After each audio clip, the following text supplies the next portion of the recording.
Hello दोस्तों, कैसे हो? आपका स्वागत है त्रिपान स्टडी सेंटर में। आज जो हम करने जा रहे हैं क्लास 12 एनआईओएस बोर्ड का जो है बायोलॉजी का चैप्टर नंबर 8। इसमें जो है absorption, transport and the water loss of in a plant में हम पढ़ेंगे।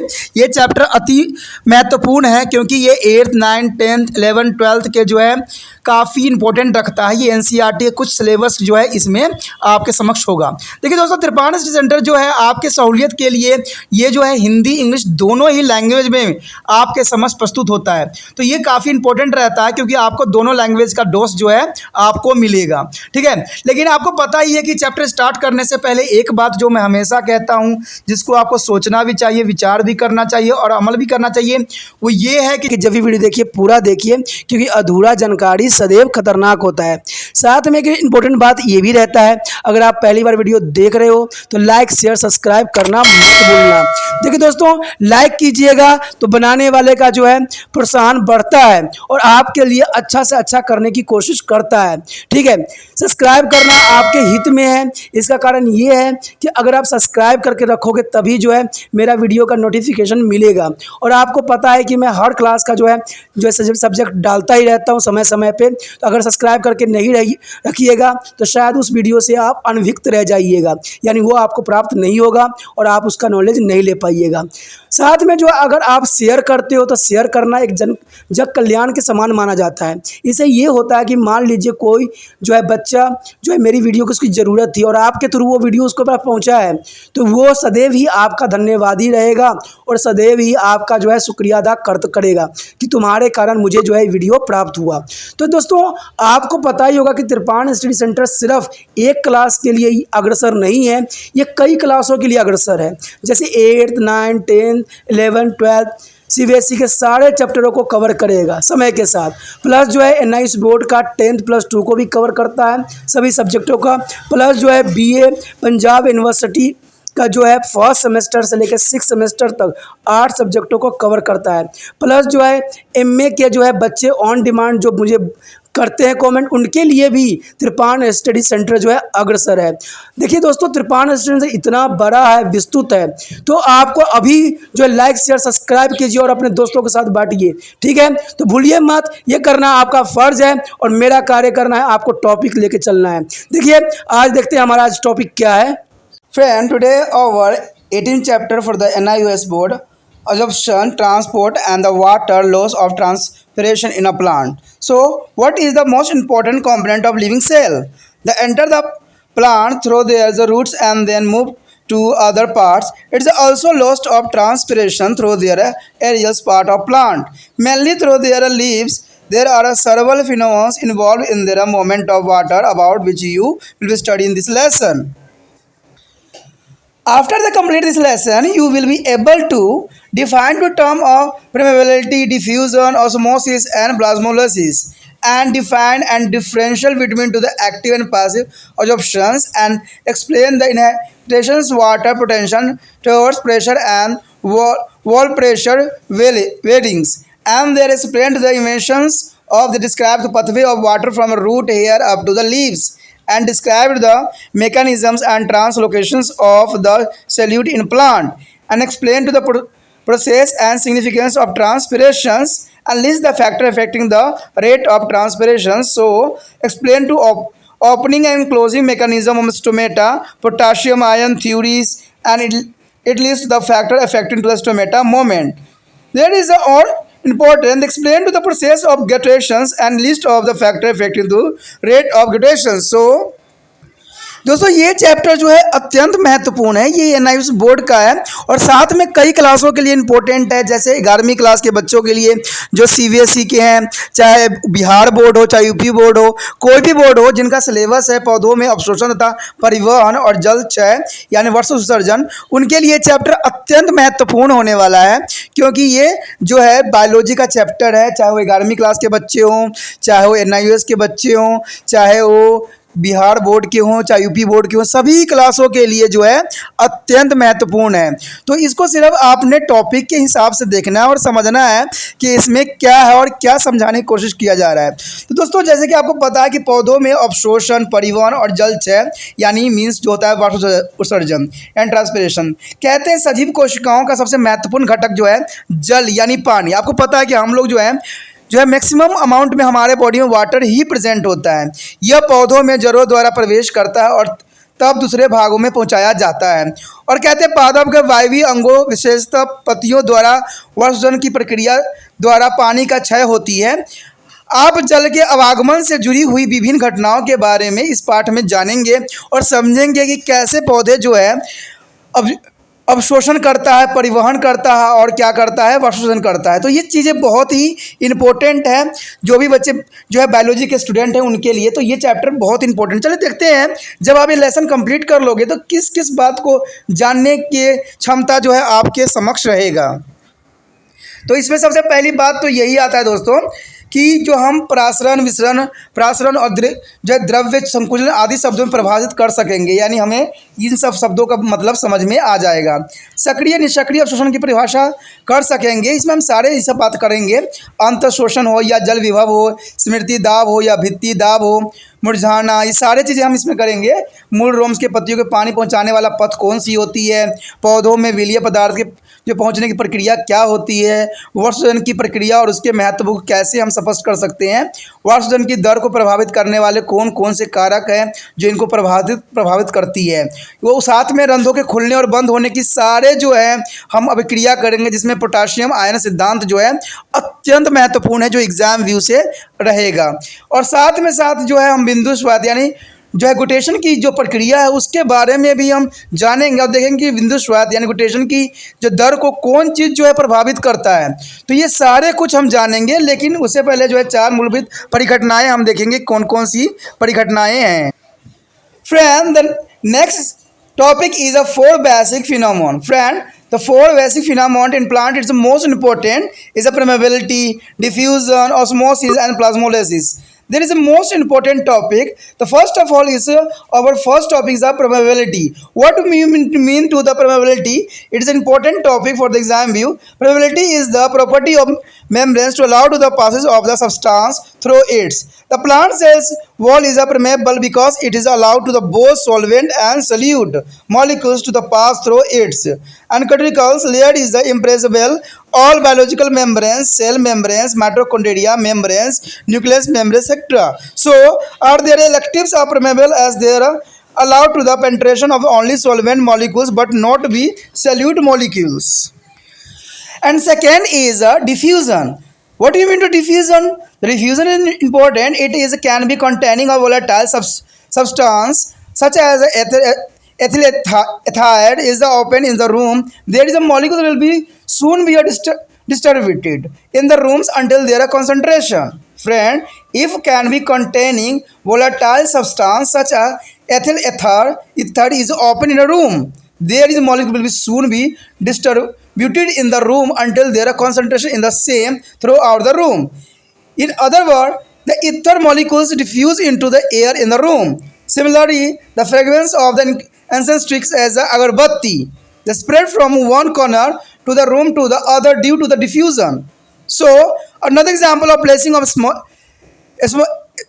crystals of water soluble dye to copper sulfate at the bottom of a test tube and then pouring water carefully over the crystals, dyed molecules will be dissolved and its color will be separated slowly throughout the water.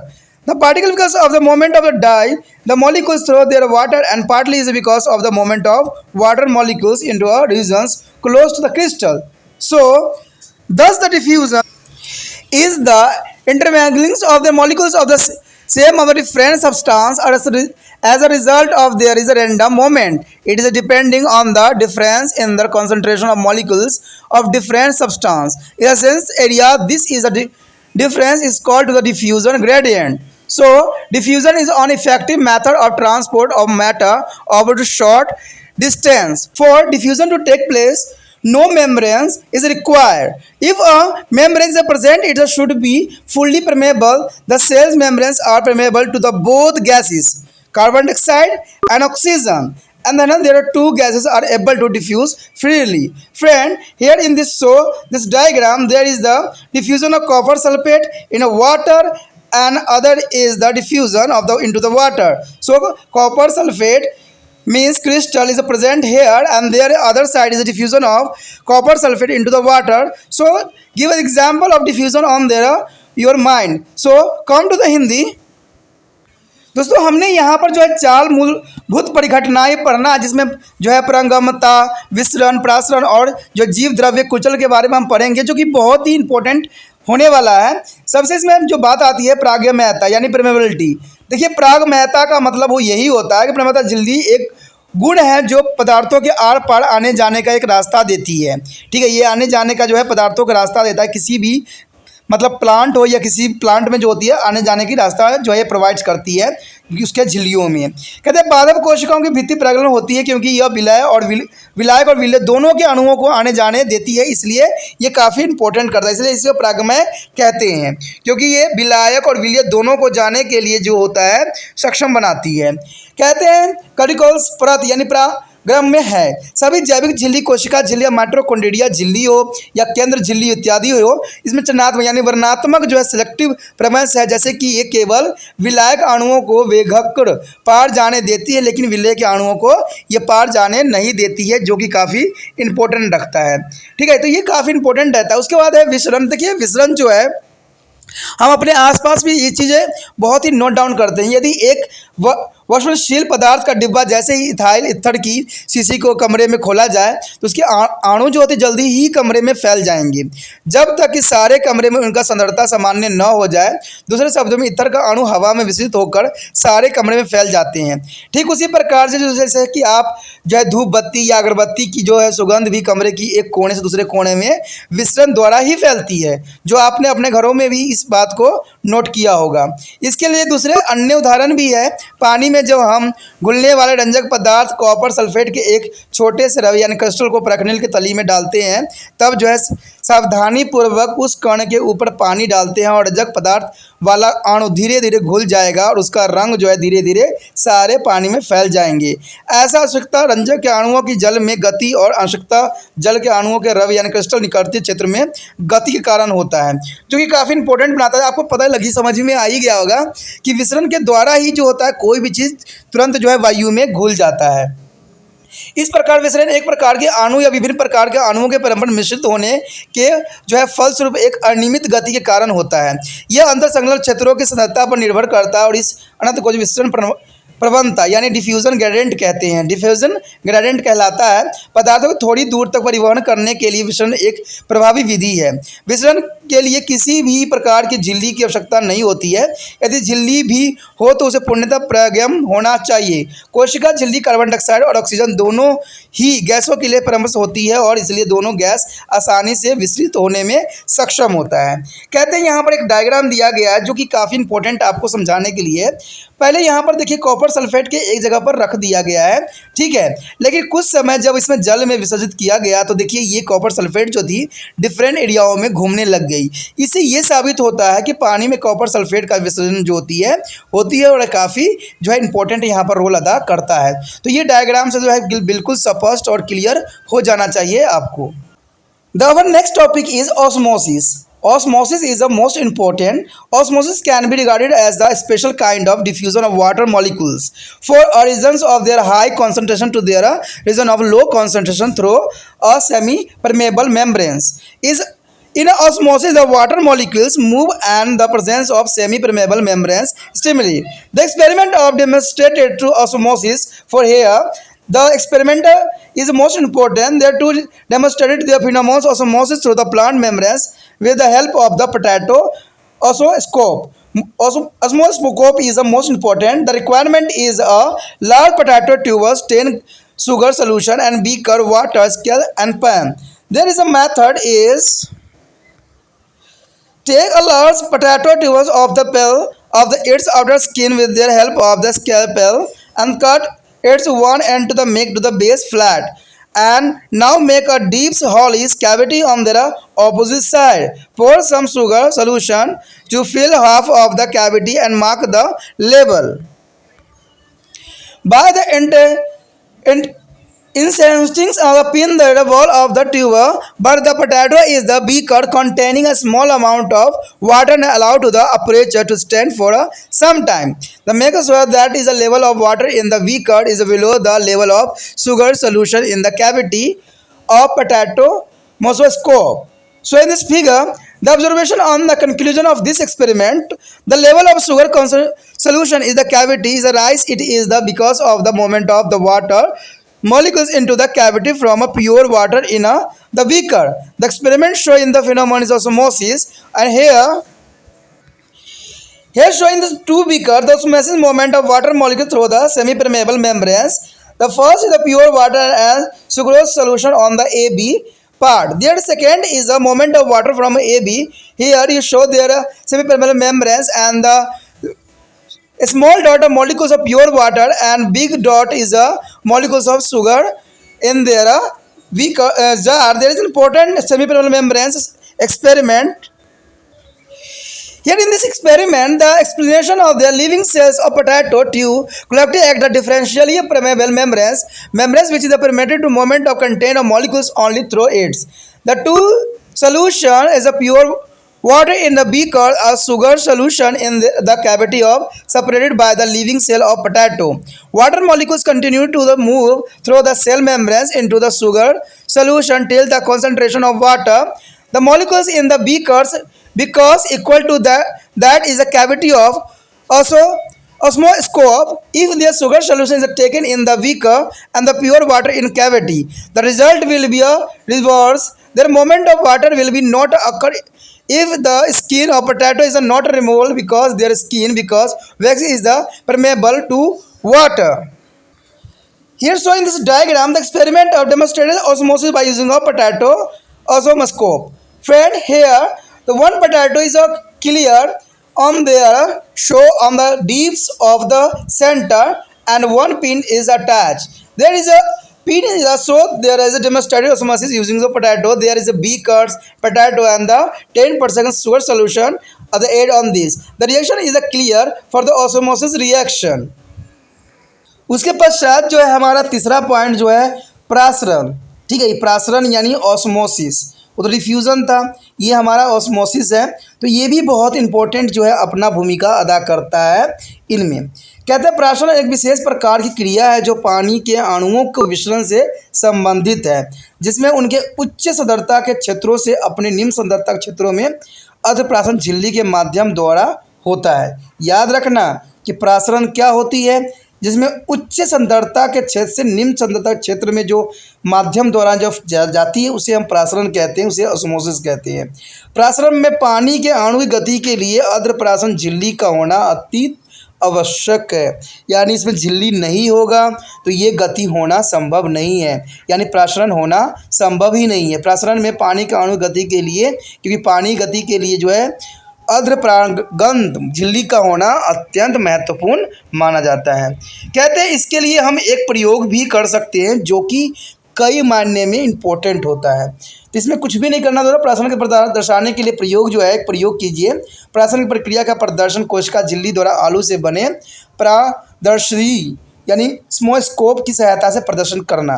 तो ये प्रासरण दर्शी क्या होती है समझेंगे हम।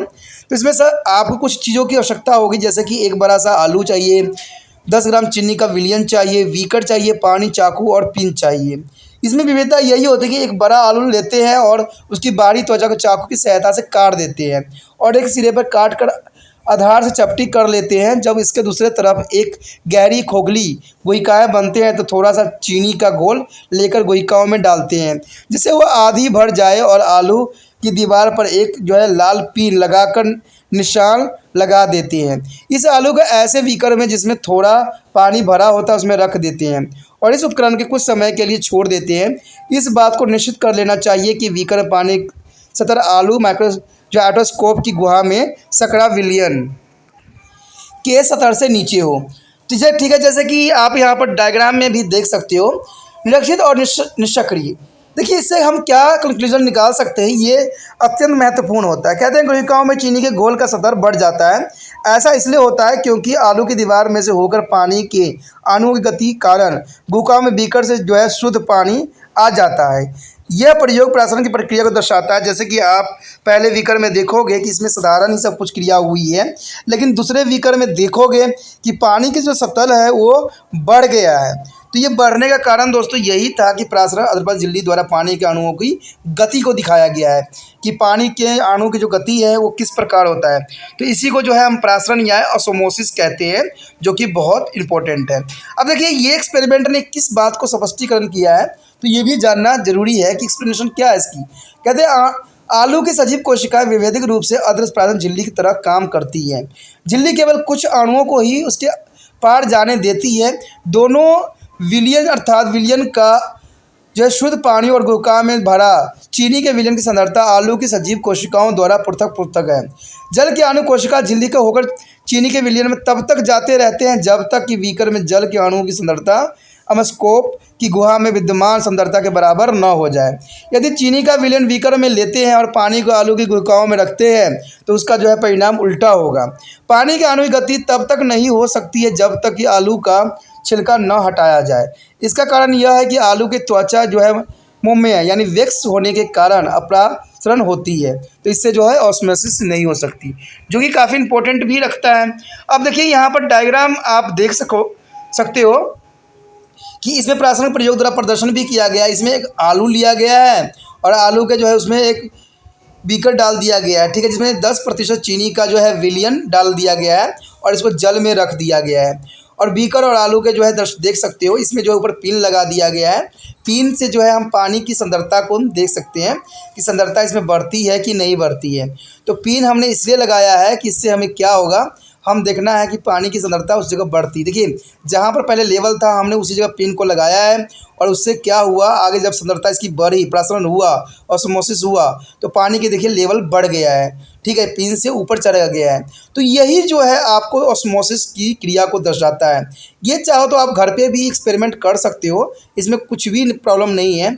10% चीनी और का विलयन, चीनी के विलयन तो आप घर में ही बना सकते हो, पानी के साथ मिक्स करके बना लोगे।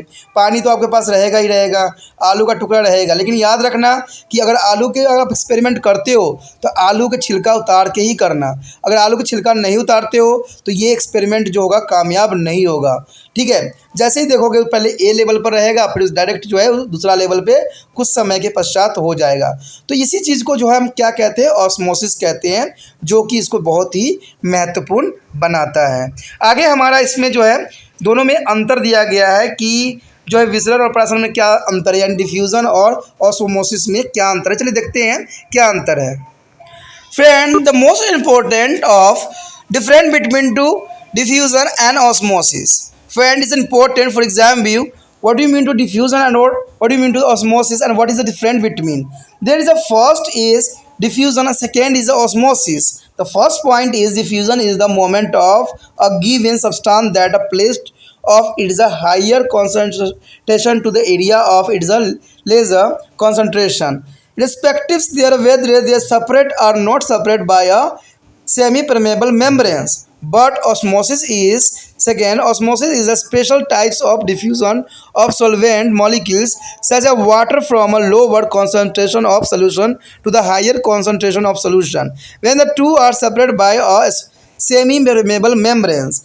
And second point are the diffusion may be occur in any mediums. The moment particles may be a solid, liquid or gas. But osmosis is it is occur is a liquid medium and only the solvent molecules such as water move from one place to another. If you place a cell in solution, it may be shrinks, swells or remain to unchanged on their basis of relative concentration of water and solute with respect to there is a concentration in the cell on the base of which the solution can be a three types. The first is a isotonics, second is a hypertonics, and third is a hypertonics. Hypo and hypertonics is the most important. For example, the first of all of isotonic. What do you mean to the isotonic solution? The isotonic solution mean it has the same concentration of water and solute as the inside of cell. The same concentration of water and solute as a inside a cell remains stable in isotonic solution or there is a no entry or exit to water from a cell. Here, no entry and exit to the water from a cell. It is called to the isotonic solution. But what do you mean to hypertonic solution? Hypertonic solution outside has a lower solvent concentration. Friend, isotonic is the same concentration, but hypertonic solution is the lower solute concentration than inside the cell. The cell swells as water enter to cell through the process is called to the endomosis. Endomosis, it is the lower solute concentration, but hypertonic is solution is the hypertonic solution outside the higher salt concentration than inside the cell. The water from cell move out of the protoplasma of the cell and shrink to collect in the center of the cell. Through the process is called to the exomosis. Friend, is important things there are isotonic solution the same concentration of water solid as the inside of cell, and hypertonic solution is the lower solute concentration has inside the cell, and hypertonic is higher solute concentration than inside the cell. So remember that same concentration is isotonics and hypertonics is a lower salt concentrations, and the third is a hypertonics is a higher solute concentration. Here the osmotic pressure and the osmotic potential. Friend, when the pure water is separated from the solution by the semi-permeable membranes, pure water tend to enter to solution by the osmosis. Now the maximum pressure required to prevent the osmotic entry of water in a solution even though the concentration of water in the solution is a low as a compared to that is a pure water is called osmotic pressure. It's called to the low as a compared to the pure water. The low water in the solution there is a osmotic pressure, and immersion it mean to the before the cooking chickpeas of gram it is a shocker in the water overnight. Next morning their dry chickpeas look well swollen and it is involved to water. The emulations in a plant cell refer to a absorptions of water by their protoplasmics and cell wall is a constant. The water's absorption as a result of the both diffusion and capillary action. The imbibitions is the process that account for only when solid plant material, dry woods and dead are living air dry seeds come in the contact with the water. In case of living dry seeds, water is initial absorption, emulations, and that thread after is the water entry into the inner tissue. It is absorbed by the osmosis. The invasions process a large pressure so much so that dry abundance can be even break a pieces of a rock in the presence of water.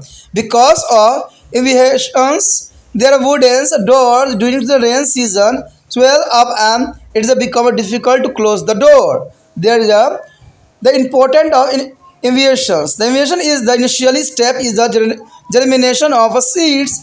It is a case of swelling of the seeds and the breaking of a seed coat. So our next topic is plasmolysis. What do you mean to plasmolysis? Plasmolysis is plasmo. When the cell is placed in a solution, it will be either shrink, swell, or will remaining unchanged depending upon the concentration of bathing solution or the solution in which there is cell placed. The first point is when a cell is placed in a hypertonic solution, when the concentration of the outer solution is the higher than to cell sap and the water from a cell move out or resulting a shrinkage of the protoplasma in the center of the cell.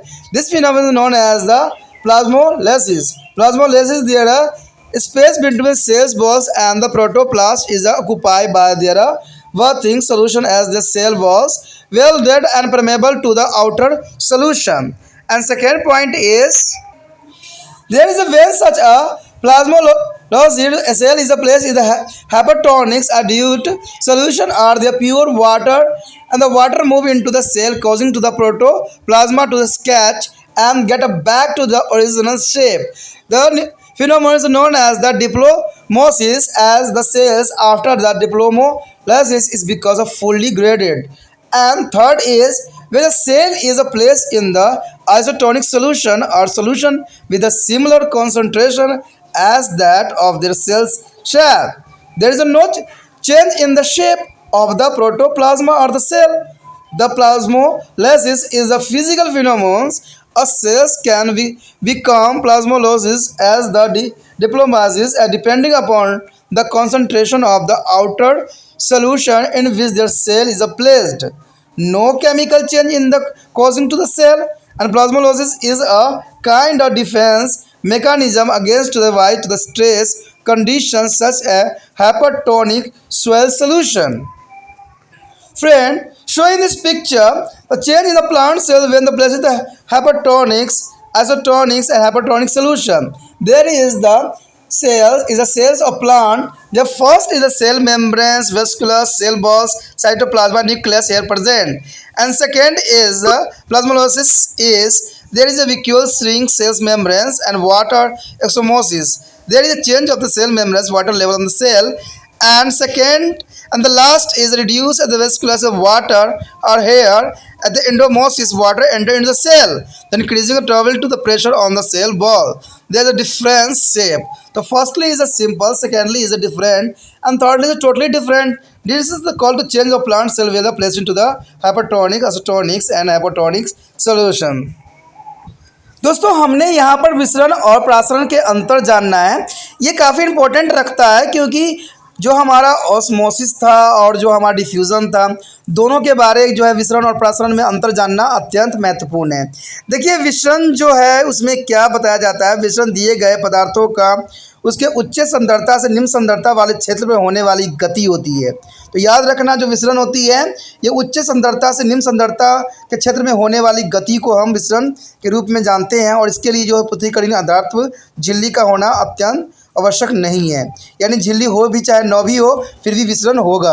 और प्रासरण में क्या होता है, प्रासरण एक विशेष प्रकार का विलायक के अणुओं का विसरण है, जैसे पानी का निम्न सांद्रता से उच्च सांद्रता वाले विलयन में जाना होता है, जब जो दोनों तरफ से जो है अतिरिक्त प्रासरण झिल्ली द्वारा अलग होता है। ठीक है, दूसरा पॉइंट यही बताता है कि जो विसरण किसी भी माध्यम से हो सकता है, गतिशील कण, ठोस, द्रव या गैस किसी भी माध्यम से जो है विसरण हो सकता है, लेकिन प्रासरण के लिए जो होता है प्रासरण केवल द्रव्य माध्यम में होता है और केवल विलायक के अणुओं जैसे पानी के अणु एक स्थान से दूसरे स्थान पर गति करते हैं।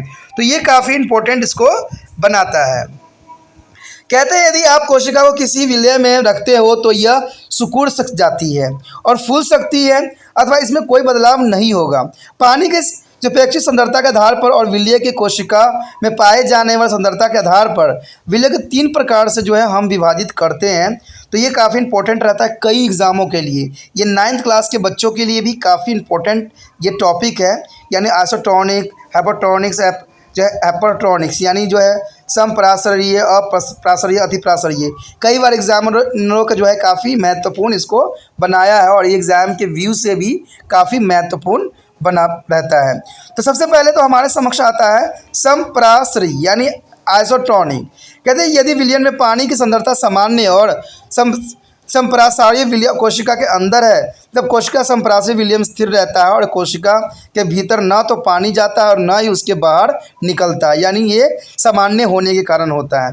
लेकिन कहते हैं अब प्रासरीय में क्या होता है, ऐसे विलयन में बाहर से विलय का सांद्रता कोशिका के अंदर की सांद्रता की तुलना में कम होता है तो पानी कोशिका के अंदर प्रवेश करता है और कोशिका फूल जाती है। कोशिका के फूलने के कारण अंत प्रासरण यानी एंडोमोसिस होता है। ठीक है, उसके पश्चात जो तीसरी बात बताई जाती है इसमें वो ये बताई जाती है कि अतिप्रासरीय का मतलब होता है हाइपरटोनिक्स, मतलब ऐसे विलयन में बाहर के विलय की सांद्रता कोशिका में पाए जाने वाले विलय से अधिक होता है तब कोशिका से पानी बाहर निकल जाती है। इसी कारण कोशिका का जो है जीव द्रव्य सिकुड़ता है और कोशिका के केंद्र में जिस प्रक्रिया द्वारा एकत्र होता है उसे बाहरी प्रासरण या एक्सोमोसिस कहा जाता है। अब देखिए तीनों में एक बात जो है काफ़ी इम्पोर्टेंट रखती है जिसको आपको समझना चाहिए था। पहले में जो है बताया गया है कि सामान्य सांद्रता रहती है, दूसरे में बताया गया है कि इसमें सांद्रता जो होगा कम होगा, और तीसरे में बताया गया है उच्च सांद्रता। देखिए जो पहला है सामान्य सांद्रता रहता है तो उसकी कोशिकाओं में कोई फर्क नहीं पड़ता है, ठीक है, यानी बाहर निकलता है, यानी नहीं निकलने देता है बाहर, कोई तरह के प्रसारण नहीं होता है। लेकिन दूसरे में वही बात बताई गई है कि जिसमें जो होगा कम सांद्रता होगी, कम सांद्रता के कारण क्या होगा, कोशिका फूल जाएगी। आपने बीज को भी देखा होगा, बीज जो होता है पानी में रखने में जो है फूल जाती है, तो ये सब जो होता है अपराशरी का कारण, यानी इसके जो है सांद्रता कम होने के कारण होता है। लेकिन जो अति प्राशरी में होता है, यानी इसमें जो होती है विलय जो होता है अधिक हो जाती है, यानी इसकी सांद्रता जो होती है अधिक हो जाती है, तो इसके वजह से क्या होता है, ये जो होता है बाहर निकल जाती है, कुछ जो है सांद्रता के रूप में सिकुड़ जाती है और सिकुड़ने की वजह से बाहर आ जाती है।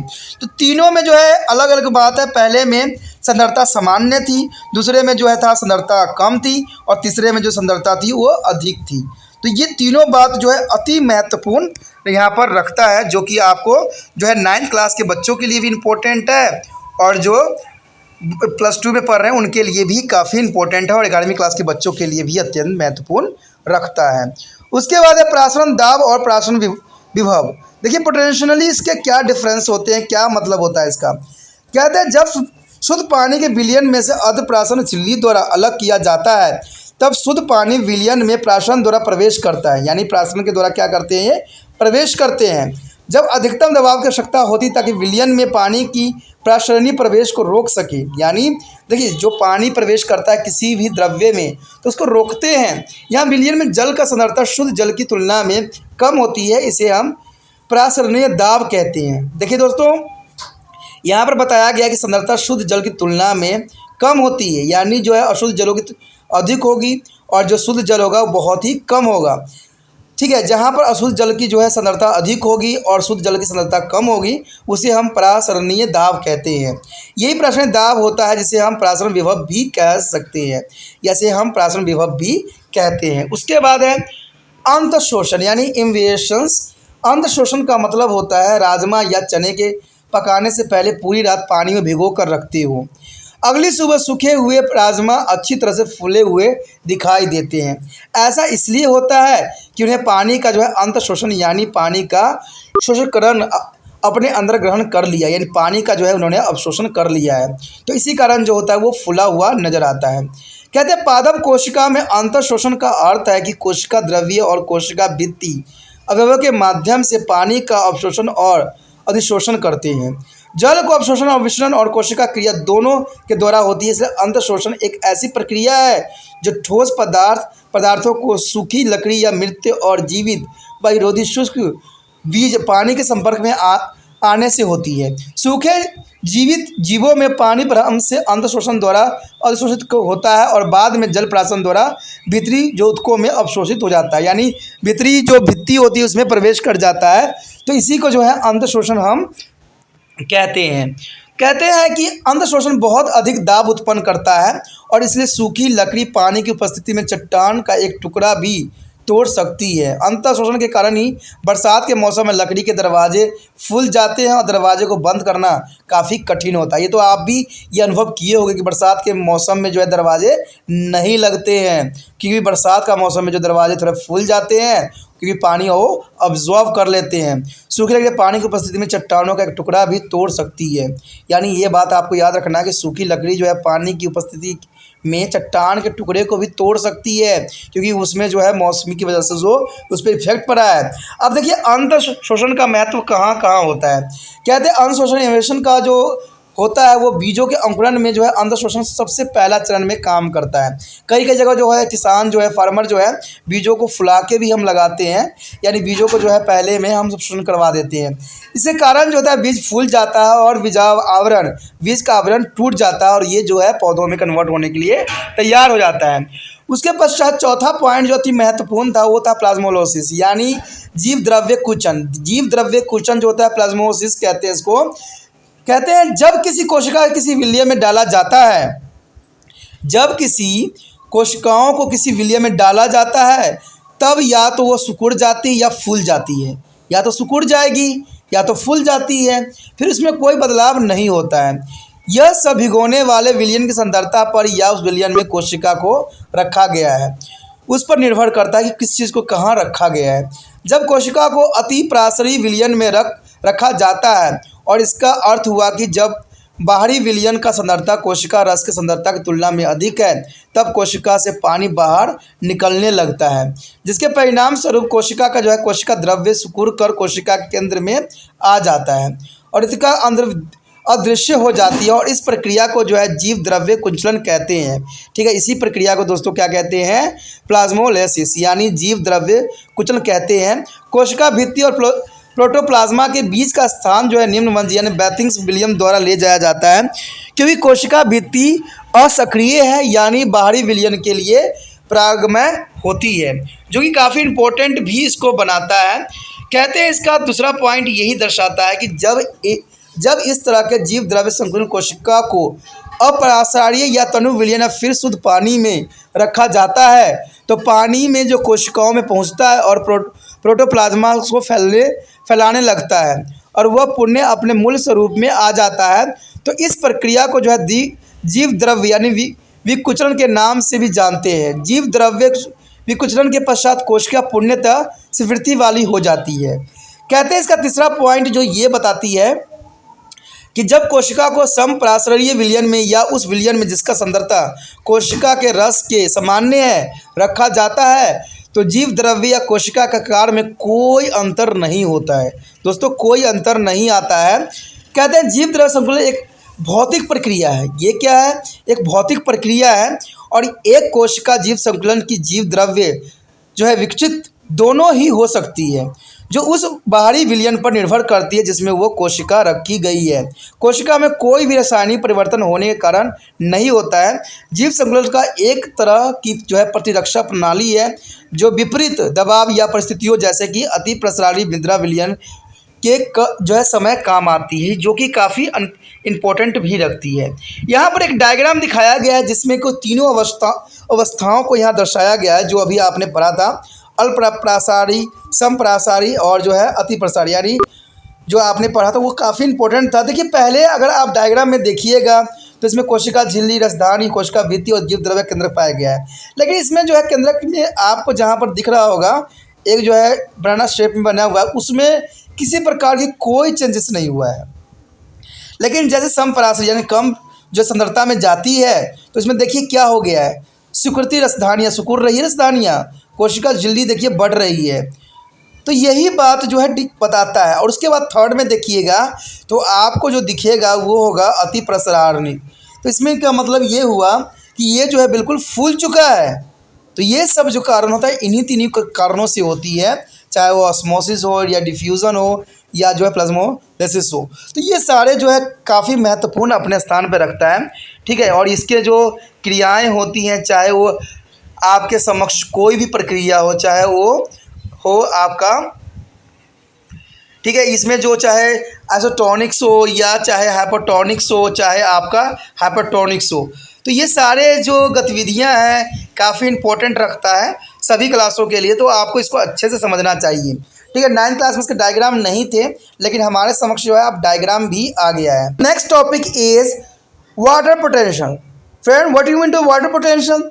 Here, the water potential is the chemical potential of water, is the energy of water molecules or a tendency of water to leaves or system or the ability of free water molecules to do the work of move.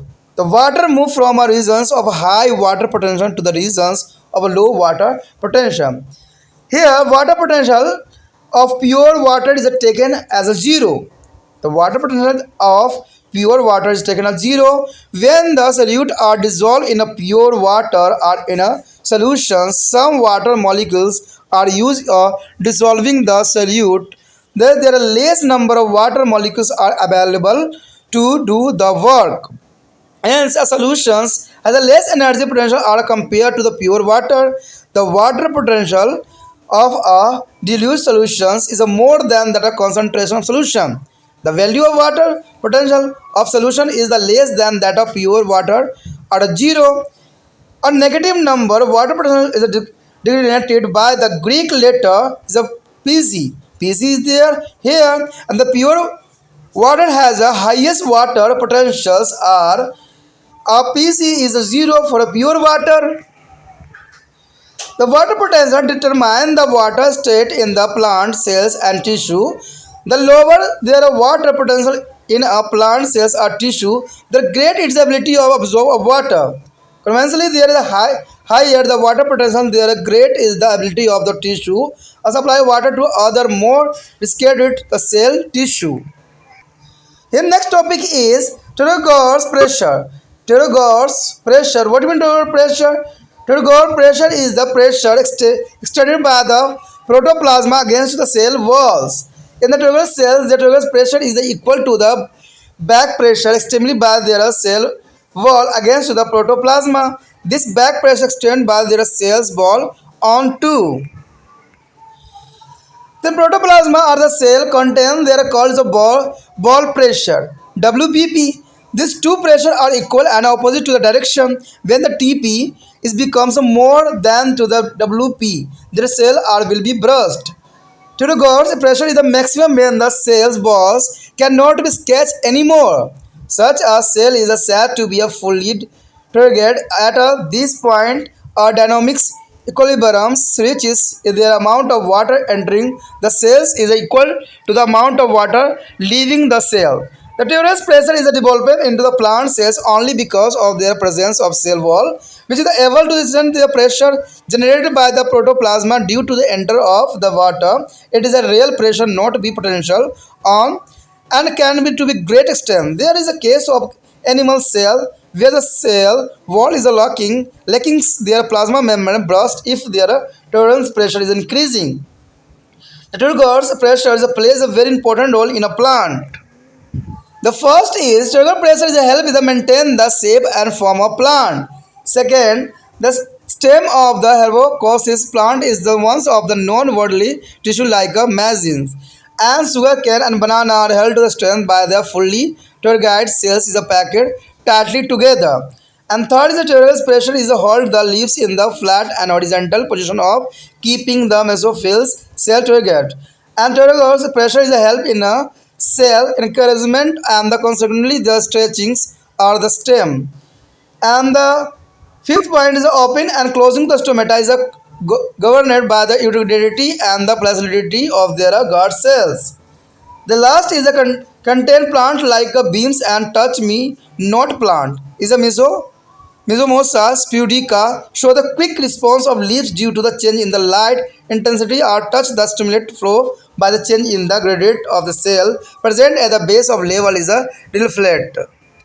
Here showing in this picture the graded cells showing the osmotic pressure, turn pressure and wall pressure.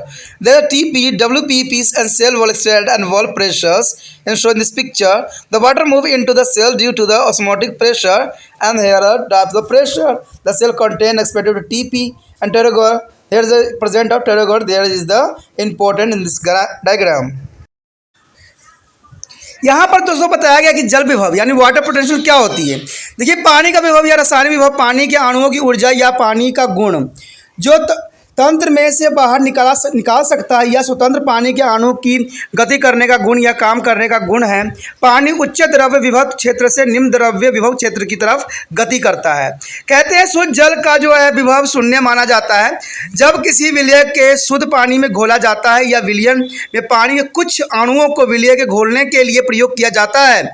तब इस तरह के पानी के जो है कम संख्या में अणु काम करने के लिए मौजूद रहते हैं। अंततः विलयन में शुद्ध जल की तुलना से कम ऊर्जा में विभक्त होते हैं। पानी का विभव तनु विलयन में सांद्रता विलयन की अपेक्षा जो है अधिक होती है। कहते हैं विलयन का जल विलयन का मान शुद्ध जल की तुलना में कम या फिर शून्य होती है। इसका अर्थ है कि यह एक नकारात्मक संख्या है। पानी विभव के ग्रीक अक्षर जो पैसी यानी पाई से हम रिप्रेजेंट करते हैं जैसे कि आप देख भी सकते हो। ठीक है, शुद्ध जल का जो है जल विभव उच्चतम होती है तथा शुद्ध जल के लिए जो है पासी का मान 0 शून्य माना जाता है यानी 0 होती है। 0 का मतलब जो होता है काफ़ी है प्योर होती है। कहते हैं जल विभव पादप कोशिका और उत्तकों में जल की स्थिति को निश्चित करती है।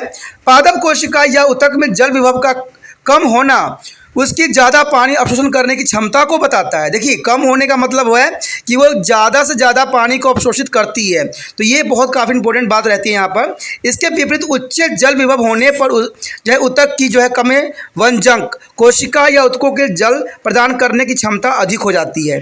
तो ये बहुत ही इंपॉर्टेंट बात रखता है कि देखिए, शुद्ध जल का जो जल विभव उच्चतम होती है, इसलिए शुद्ध जल के लिए जो है पाई वर्ड का जो है इस्तेमाल करते हैं, जो कि बहुत इंपॉर्टेंट रखता है। उसके पश्चात है हमारे समक्ष स्मृति दाब यानी टॉर्गर प्रेशर। टॉर्गर प्रेशर का मतलब दोस्तों यही होता है स्मृति दाब। इसका मतलब होता है कि कोशिका भित्ति के विरुद्ध जीव द्रव्य द्वारा दाब डालने का प्रयास करना स्मृति दाब कहलाता है। याद रखना दोस्तों कि कोशिका भित्ति के विरुद्ध जीव द्रव्य द्वारा दाब डालने का प्रयास करना स्मृति दाब कहलाता है। ठीक है, स्मृति दाब जो है टीपी कोशिका भित्ति द्वारा जीव द्रव्य पर लगाए गए विपरीत दाब के बराबर होता है। ये बहुत ही इंपॉर्टेंट बात यहाँ रखता है। दाब द्वारा जिसे कोशिका भित्ति द्वारा जो है जीव द्रव्य या कोशिका अवयवों पर लगाया जाता है भित्ति दाब कहलाता है, यानी उसे बॉल प्रेशर कहते हैं। ये दोनों दाब बराबर होते हैं और विपरीत दिशाओं में कार्य भी करते हैं, जैसे कि चित्र में भी दर्शाया गया है। जब स्मृति दाब जो है भित्ति दाब से अधिक हो जाता है तब कोशिका भित्ति जो होती है टूट जाती है या ब्रस्ट कर जाती है, फट जाती है। तो ये काफ़ी इंपॉर्टेंट रखता है। कहते हैं दाब स्मृति जब उस स्थिति में अधिकतम हो जाता है जब कोशिका भित्ति को अत्यधिक नहीं खींची जा सकती है। इस प्रकार कोशिका पूर्णतः स्मृति कोशिका कहा जाता है। किसी बिंदु पर यह सक्रिय समय व्यवस्था में पहुंच जाता है। इसका अर्थ यह है कि कोशिका में प्रवेश करने वाले पानी की मात्रा कोशिका में से छोड़े गए पानी की मात्रा के बराबर हो जाता है। यानी केवल जो है पादप कोशिका में ही स्मृति दाब उत्पन्न होती है, क्योंकि इसमें कोशिका भित्ति मजबूत होती है जो जल के प्रवेश करने के कारण जीव द्रव्य द्वारा जनित दाब का विरोध करने में सक्षम होता है। यह वास्तव में एक दाब है, ना कि विभव है, और किसी भी हद तक हो सकती है। यदि स्मृति दाब अत्यधिक बढ़ जाए तो जंतु कोशिका में जो है प्लाज्मा झिल्ली फट जाती है, क्योंकि इसमें कोशिका भित्ति नहीं होती है। कहते हैं कि इसमें पादप स्मृति दाब एक महत्वपूर्ण भूमिका भी अदा करती है। इसकी कौन कौन सी भूमिका अदा करती है जो कि इसको बहुत ही इम्पोर्टेंट और ख़ास बनाती है। कहते हैं पौधे के आकार तथा प्रकार की स्थिति बनाए रखने में जो है स्मृति दाब एक महत्वपूर्ण योगदान देती है। सक्रिय पौधे और अकष्टकीय पौधे तने से जैसे कि मक्का, गन्ना और केला आदि में सीधे खड़े हो रहने के लिए पूर्णतः स्मृति वाली जो है कोशिका शक्ति से एक साथ बंधी रहती है, काफ़ी इसको मजबूती प्रदान करती है। स्मृति दाब पत्तियों को चपटे और स्वायत्त अवस्था में रखने के लिए जो है उनमें पाई जाने वाली मेसोफिल कोशिकाओं की स्मृति बनाए रखने के लिए काफ़ी इम्पोर्टेंट योगदान देता है। कहते हैं स्मृति दाब कोशिका की वृद्धि और तने की लंबाई में लगातार तनी हुई स्थिति में बने रहने में सहायता प्रदान करती है, जो कि काफ़ी इसको इम्पोर्टेंट बनाता है। और सबसे अच्छा इम्पोर्टेंट जो इसका कार्य होता है वो रंध्रों में होती है, यानी स्टोमेटा में होती है। स्टोमेटा में जो है आपको पता है कि स्टोमेटा का खुलना और बंद होना भी द्वार कोशिकाओं की स्मृति और शिथिलता के द्वारा नियंत्रण की जाती है। आप देखिए, ये बड़े क्लास में ही आपको शायद समझ में आएगा। आपको पता है कि स्टोमेटा खुलती और बंद होती है, लेकिन इसको जो कंट्रोल करता है वो स्फीति और स्थिरता ही के द्वारा ही की जाती है। यानी स्फीति यानी जो है टी जो है एस करती है, यानी टोरेस करती है। इसका काम जो होता है गार्ड सेल को ओपन और क्लोज करने का कार्य करवाती है। देखिए कितना इंपॉर्टेंट बात यहाँ पर आया है। ठीक है, ये जो है पीएमटी क्वेश्चनों के लिए अत्यंत महत्वपूर्ण रहता है। तो मैंने कहा ना कि अगर आपको समझिएगा तो आपको पीएमटी के बहुत से क्वेश्चन के बारे में भी नॉलेज मिलता रहेगा, क्योंकि ये क्वेश्चन इतना जो है गहराई तक कोई नहीं बताता और कोई नहीं समझा सकता। ये किताब पढ़ने से ही हमें पता लगता है, किताब के हर एक लाइन समझने से ही पता लगता है। और ये कार्य सिर्फ त्रिपाण स्टडी सेंटर ही आपके लिए कर रहा है, वो हिंदी और इंग्लिश दोनों लैंग्वेज में कर रहा है, जो आपके लिए जो है डबल डोज का कार्य कर सकता है। कहते हैं कुछ पौधे जैसे कि सेम और छुई मुई आपने देखा ही होगा, जिसको हम मैसोसा यानी फ्यूडिका कहते हैं, मैसोसा फ्यूडिका कहते हैं छुई मुई के पौधा की पत्तियों में जल्दी ही प्रक्रिया होती है। ये सब जो होती है स्मृति की वजह से ही होती है, यानी छुई मुई के पौधों को जैसे छूते हुए सिकुड़ जाती है, तो इसी कारण से होता है। यहाँ पर जो है एक डायग्राम दर्शाया गया है, जो कि इसमें एक स्मृति कोशिका प्रसन द्वारा स्मृति दाब और भित्ति दाब का प्रसन करने के लिए काफ़ी इंपॉर्टेंट है। यानी यहाँ टीपी या WBP दोनों आपको दिख रहे हैं। इसमें कोशिका पर स्मृति दाब भी दिखता है और स्फीति भी दिखती है। ठीक है, इसमें दाब दिखाया गया है, और जब कोशिका प्राशन दाब के अंदर जाती है तो उसको भी दर्शाया गया है, और कोशिका भित्ति में डाली गई दबाव को भी यहाँ पर दर्शाने की कोशिश किया गया है। तो ये काफ़ी इम्पोर्टेंट बनाता है। ठीक है, आगे जो हमारा टॉपिक होगा वो है जो है मुद्रा में जल की उपलब्धता। देखिए ये क्या है। The next topic is ability of the water in a soil. Fan, what do you mean by ability of water in the soil? The plant absorbs the water through the roots here from the soil. The soil is a containing water of three form. So in this picture, there is the gravitational water, there are water table, soil particles, and hygroscopic water and capillary water. They are the different types of structure they show of the different ability water soil in absorption. The first of gravitational water. What do you mean to the gravitational water? It is the water that driven to downward through the soil, the level to the which is a drain in the called to the water table. The water table of place are differ in the depth due to the rainfall. The gravitational water lies far below and is generally not available to a plant to root. It is of extremely important as to the cause of washing out of the minerals and nutrients from the soil through their process called to the leaching. The leaching, the part of water that is retained by the soil could be a hydroscopic water or in the capillary water. There is a gravitational water is the most important for the plant. There is gravitational water is a lies for people generally is not available in plant root. There is the washing out of minerals and nutrients from the soil. There is process is called to the leaching. And the next is a hygroscopy. Hygroscopy water mean there is a hygroscopy water is there water that is remain there things filament around their invisible soil particle and a strong advice to the force between to the soil particles and the water is the molecules hold their water tightly. This is the water least available to a plant and generally their water left in the dry soil. In the clay soil, there is amount to about 50% and it is a sandy wells. Sandy well it is the amount of or 0.5%. There is a hygroscopic water. There is the clay soil is amount of about 15% and sandy soil is the 0.5%. The capillary water mean what do you mean to capillary water? The soil particles have a very fine pore in vitamin, the forming a very fine capillary system. As the water spirit, it will fill their fine pore and it is held around the soil particles by the capillary force against the force of gravity due to high surface tension of water. It is this water which is readily is available and is easy utilized by the plant root. The clay soils begin very fine structure they hold much more water than a sandy soil. And when a soil rich organic matter is the water, it is a return good amount of capillary water and this condition is known as the fill capacity. देखिए दोस्तों यहाँ पर जो है बहुत ही important बात बताई गई है कि जो मिट्टी होती है मृदा होती है उसमें जल की उपलब्धता किस प्रकार होती है। तो मृदा में जो जल की उपलब्धता है यानी मिट्टी में जल की उपलब्धता है वो कुछ बातों पे डिपेंड करता है, जैसे कि आप डायग्राम में भी देख सकते हो। कहते हैं पौधे अपने जो है मूल रोमों की सहायता से मिट्टी में से पानी का अवशोषण करता है, यानी किसके थ्रू? मूल रोमों के थ्रू करता है। ठीक है। मृदा में पानी तीन प्रकार से पाया जाता है, तीन प्रकार से पाया जाता है, जैसे कि डायग्राम में यहाँ पर दिखाया गया है। ये तीन विभिन्न प्रकार के मृदा जल हैं, जैसे कि आपको पता है गुरुत्वीय जल हो गया, मृदा कण हो गया, जल तालिका हो गया, हाइड्रोक्लोरोफिक्स जल हो गया, नर्मदागाही जल हो गया, कोशिका जल। तो ये सारे के सारे जो है जल प्राप्त करने के विभिन्न तरीके हैं जो कि काफ़ी इम्पोर्टेंट यहाँ पर जो है भूमिका अदा कर रहा है। कहते हैं इनके जो कुछ कार्य हैं, देखिए क्या कार्य हैं ये जानना अत्यंत महत्वपूर्ण होगा कि इनके कार्य क्या हैं। कहते हैं गुरुत्वीय जल यानी ग्रेविटेशनल वाटर। तो ग्रेविटेशनल वाटर का मतलब क्या होता है? कहते हैं ग्रेविटेशनल वाटर जो होती है कि यह वह पानी है जो मिट्टी में होता है, ठीक है, होता हुआ नीचे की ओर रिस जाता है, यानी ये मिट्टी से होते हुए जो है नीचे की तरफ जो है भूमिगत जल में रिस जाता है। वह सतह जिसमें ये नीचे की ओर रिस जाता है उसे जल तालिका कहते हैं, यानी वाटर टेबल कहलाता है। यानी धीरे धीरे जो होता है ऊपर से पानी रेन होती है और वो धीरे धीरे अब्जॉर्ब कर लेता है। अब्जॉर्ब करने के बाद जो नीचे धरती के अंदर चला जाता है उसे हम गुरुत्वीय जल कहते हैं, यानी उसे नीचे की ओर रिस जाता है। वो सतह जिसमें वो नीचे की ओर रिस जाता है उसे हम वाटर टेबल कहते हैं। जो रिस जाता है उस प्रक्रिया को जो है आप वाटर टेबल कहते हो या जल तालिका कहते हो। किसी स्थान की जल तालिका वर्षा के कारण अलग अलग गहराई पर भिन्न भिन्न होती है। यही तो बात आपके लिए बहुत इंपॉर्टेंट होता है कि अलग अलग गहराइयों पर भिन्न भिन्न होती है। ये बात बहुत इंपॉर्टेंट है। आपको पता है जो ग्राउंड वाटर होता है कई जगहों पर बहुत जल्दी ऊपर मिल जाती है और कई जगहों पर तो बहुत नीचे चली जाती है, बहुत ही डीपली चली जाती है। तो वहाँ पर जो है बहुत मुश्किल पड़ता है लोगों के लिए सर्वाइव करना। तो ये काफ़ी इंपॉर्टेंट होती है आपको जल के बारे में समझना।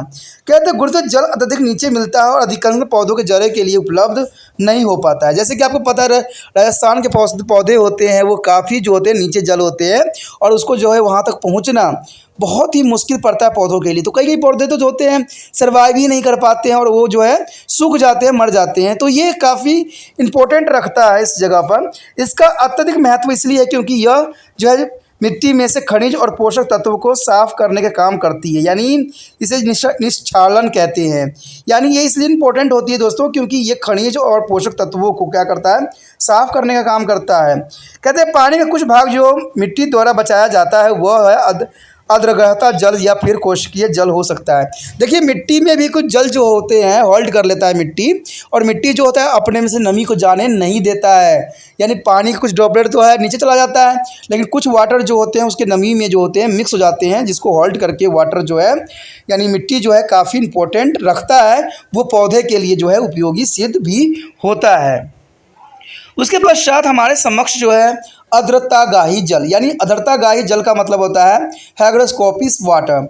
यानी हाइड्रोस्कोपिक वाटर जो होती है यह वह जल है जिसे मृदा अपनी यानी मिट्टी अपनी चारों तरफ एक पतली फिल्म की तरह बनाई रखती है, यानी छोटी सी परत होती है। यानी एक तरह से कहा जाए तो अंदरता यानी नमी होती है।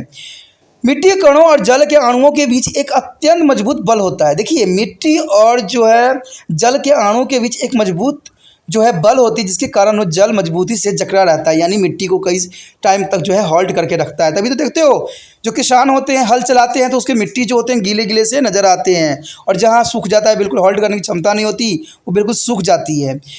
यह वह पानी है जो पौधे के लिए बहुत कम मात्रा में उपलब्ध होता है और सामान्यतः यह पानी खत्म होने पर मिट्टी सूख जाती है। यही पानी जब सूख जाता है तो मिट्टी सूखी हुई नज़र आती है। कहते हैं चिकनी मिट्टी में इस जल की मात्रा जो है लगभग जो है क्ले वाटर में 15% होती है, और जब बलुआई में जाओगे यानी सैंडी में जाओगे तो ये जो होता है 0.5% होती है। तो ये जो क्लेई मिट्टी होती है, चिकनी मिट्टी होती है, उसमें 15% होती है जल। लेकिन आपको पता ही है कि जो उसमें बालू हो, रेत हो, उसमें कहाँ रहेगा, होल्ड करने की क्षमता ही नहीं है। तो 0.5 रहता है, यानी बिल्कुल ही ख़त्म के बराबर ही मानो रहता है। उसके पश्चात जो हमारे समक्ष है कोशिकीय जल। देखिए दोस्तों कोशिकीय जल जो होती है अत्यंत महत्वपूर्ण होता है। कहते हैं मिट्टी के कण के बीच बीच में हमेशा बहुत बड़ी छिद्र होने के कारण यह एक बहुत अच्छा कोशिकीय तंत्र बन जाता है। यानी मिट्टी में भी देखा जाए तो कोशिकीय तंत्र की तरह ये कार्य करता है।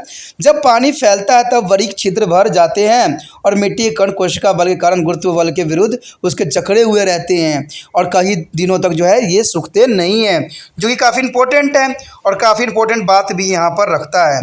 उसके पश्चात कहते हैं जिसके कारण पानी का जो है पृष्ठीय तनाव बढ़ जाता है, यानी उसकी जो पृष्ठीय धरातल के जो तनाव होते हैं बढ़ जाता है, और वह पानी और जो आसानी से उपलब्ध होता है और पौधों को जड़ों द्वारा उपयोग में लाया जाता है। चिकनी मिट्टी में यह बड़ी कण जो है बालुई मिट्टी की तुलना में अधिक होता है, जिसके कारण यह पानी अधिक सोखती है। जब मिट्टी में पानी डाला जाता है तो कोशिका जल की पर्याप्त मात्रा को यह बनाए रखने ते हैं, और इस क्षमता को हम क्षेत्रीय क्षमता यानी फील्ड कैपेसिटी कहते हैं।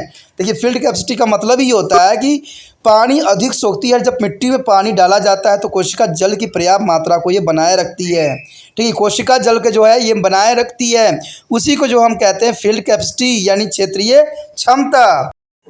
आगे का टॉपिक जो रह गया है दोस्तों हम अगले पार्ट में करेंगे, अगले भाग में करेंगे। तो आप इस तरह बने रहिए त्रिपान स्टडी सेंटर के साथ और अपने दोस्तों के साथ भी शेयर कीजिए। इसी के साथ जो है दोस्तों हमारा टॉपिक आज खत्म हो रहा है। ठीक है, अगर आपको अच्छा लगा तो लाइक शेयर सब्सक्राइब जरूर कीजिए। अगर पहली बार अगर आप वीडियो देख रहे हो, पहली बार मेरे चैनल पे आए हो तो सब्सक्राइब करना आपका फर्ज बन जाता है। सब्सक्राइब करने से ये होगा कि जो भी मैं आप क्लास के रिगार्डिंग कोई भी वीडियो डालूंगा उसका नोटिफिकेशन जो है समय समय पर आपको प्राप्त होता रहेगा। अगर सब्सक्राइब नहीं कीजिएगा, अगर आप दोबारा से त्रिपान स्टडी सेंटर पर आने की कोशिश कीजिएगा तो वहां पर आप त्रिपान लिखिएगा तो जो है वो त्रिपस कर देगा। ठीक है, जो आप गूगल पर सर्च दूसरे को तिरपस कर देगा, जिसकी वजह से आप जो है मेरे वीडियो का जो है फायदा नहीं उठा पाओगे। तो सोचिए मत, विचार मत कीजिए, सब्सक्राइब कीजिए। आप सोचते होइएगा कि मेरे जो एग्जाम खत्म हो जाने के मेरा क्या जरूरत है त्रिपाण स्टडी सेंटर से, ठीक है, तो इसलिए सब्सक्राइब नहीं करने का सोचिएगा। लेकिन दोस्तों ऐसा नहीं है, त्रिपाण स्टडी सेंटर जो है बहुत हेल्पफुल है। क्यों? क्योंकि ये जो है आपके 8th class, 9th, 10th, 11th, 12th जो आर्ट्स के सब्जेक्ट को कवर करता ही है, प्लस जो है ये NIC बोर्ड के जो है 10th प्लस 2 को भी कवर करता है। साथ में BA जो है फर्स्ट ईयर से लेकर 6 सेमेस्टर तक बच्चों के लिए ये अग्रसर रहेगा आर्ट सब्जेक्ट में। तो सोचिए नहीं, विचार नहीं कीजिए, काफी जो है त्रिपाण स्टडी सेंटर का फायदा ही फायदा है, ठीक है। अगर आप मुझे प्रोत्साहित करोगे तो आपके लिए मैं तरह तरह के वीडियो बनाऊंगा जो आपको फायदा पहुंचाएगा। एग्जाम के तौर पे मैं आपको जो है पेपर भी आपको सोल्यूशन करके दिखाऊंगा जो आपके लिए फायदेमंद रहेगा। अगर नहीं सब्सक्राइब कीजिएगा, मेरा मनोबल घटेगा, तो हो सकता है कि आपको फिर दोबारा मैं ना वीडियो बनाऊं और आपको फायदा ना पहुंचाऊं। तो अभी भी नहीं सोचिए, मेरा जितना आप फैलाइएगा, जितने दूसरे बच्चों के साथ शेयर कीजिएगा, उतना जो है मैं आपके लिए कार्य करने में अग्रसर रहूंगा, ठीक है दोस्तों। इसलिए सोचिए मत, विचार मत कीजिए, अभी सब्सक्राइब कीजिए और अपने व्हाट्सएप स्टेटस पे लगाइए और दूसरे बच्चों के साथ भी शेयर कीजिए, ठीक है दोस्तों। अपना ध्यान रखना, बाय।